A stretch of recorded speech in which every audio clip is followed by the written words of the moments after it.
President Obama signed an executive order this year that requires federal contractors to pay their workers at least $10.10 an hour.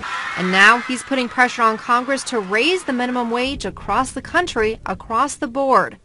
Raising the minimum wage is good for business, and it's good for workers, and it's good for the economy.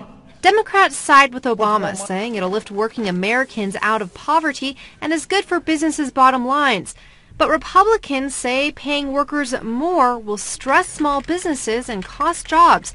So what's the actual impact? To figure that out, I created a QuickBooks account to add up what a business would pay in taxes for their workers.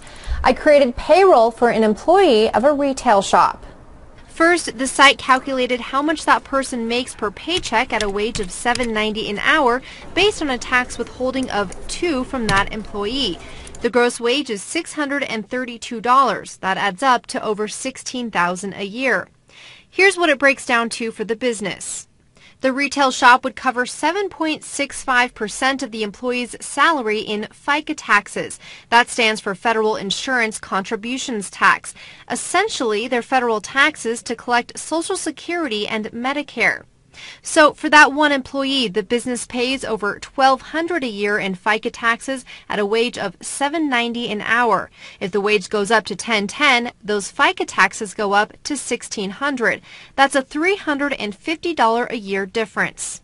Then there's the actual wage increase itself, from that gross wage of over $16,000 a year to over $21,000 a year, for a total difference of over $4,500. Now add that in with the FICA tax and you've got a grand total of just under $5,000 more a year the employer would pay for the higher minimum wage. It's important to note there are other taxes to account for example, federal and state unemployment. But in some cases, those rates stay constant between the two wages. In the case of state unemployment, there's too many factors for us to accurately figure out if and what the rate difference would be. But that $4,926.06 gives you a good idea of the potential employer cost.